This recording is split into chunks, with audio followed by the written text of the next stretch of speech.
Que sait-on du coût du travail qualifié en France en comparaison internationale? Pas grand-chose en fait. Autant il existe une abondante littérature sur le surcoût du travail non qualifié. Autant la question du travail qualifié demeure-t-elle délaissée. Avec un a priori bien établi, ce n'est pas de ce côté que se situe le problème. D'abord, parce qu'il s'agit d'un facteur mobile sur lequel s'exerce une concurrence internationale. Autrement dit, le marché est censé faire son job et établir une péréquation internationale. Ensuite, parce que le taux de chômage des qualifiés étant faible, tout laisse croire que le prix est à l'équilibre. Enfin, parce que même si certains s'inquiètent de la fuite des cerveaux en France, dénotant une faible attractivité, le phénomène reste de second ordre. Sauf que la faiblesse du taux de chômage des qualifiés peut très bien cohabiter avec une rareté des emplois qualifiés, soit du fait d'un défaut d'attractivité des rémunérations, soit du fait d'un surcoût du travail. Et une telle situation va induire un déclassement dans l'emploi et donc un gaspillage de capital humain. Les diplômés seront embauchés sous leur potentiel.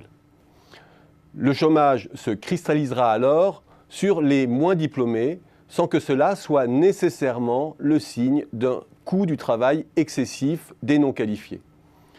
Et lorsque l'on regarde le taux d'emploi qualifié dans les professions scientifiques, techniques, les fonctions d'encadrement supérieur, les métiers de management, cette hypothèse n'est pas à exclure.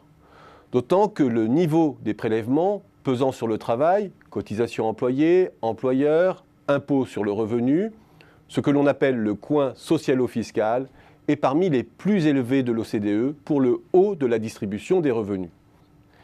Et ce haut niveau de prélèvement est susceptible de produire deux effets. Un, il va écraser le niveau du salaire net après impôt pour les entreprises soumises à la concurrence internationale, rendant la France peu attractive. Deux, il peut produire simultanément un surcoût du travail qualifié pour l'entreprise en cas de rigidité des salaires, rendant les secteurs exposés peu compétitifs. Face à cette double menace, que nous disent les chiffres? Les comparaisons internationales en la matière portent le plus souvent sur les coûts moyens à un niveau sectoriel. Cette approche reste sommaire, mais lorsque l'on compare le niveau de coût horaire du travail de la France dans les secteurs à forte intensité en travail qualifié à celui de ses principaux partenaires, dans la finance, les services spécialisés aux entreprises, les secteurs de la communication ou les grands services de distribution d'énergie, on constate que la France, sans être en position extrême, surplombe systématiquement ses deux principaux concurrents, l'Allemagne et le Royaume-Uni. Une analyse plus fine, livrée par le CAE en septembre 2015, portant sur les cadres de direction en Europe, débouche sur un constat plus nuancé mais assez proche. Concernant le secteur manufacturier, le plus exposé à la concurrence internationale, la France appartient au groupe des pays à haut coût du travail avec l'Allemagne et les Pays-Bas, sans avoir pour autant un niveau de gamme permettant de pratiquer un niveau de prix aussi élevé. Ce que nous montre surtout cette étude, c'est que cette situation de coût plutôt élevé cohabite avec un niveau de salaire net après impôt qui se classe en bas de l'échelle européenne au voisinage de l'Irlande.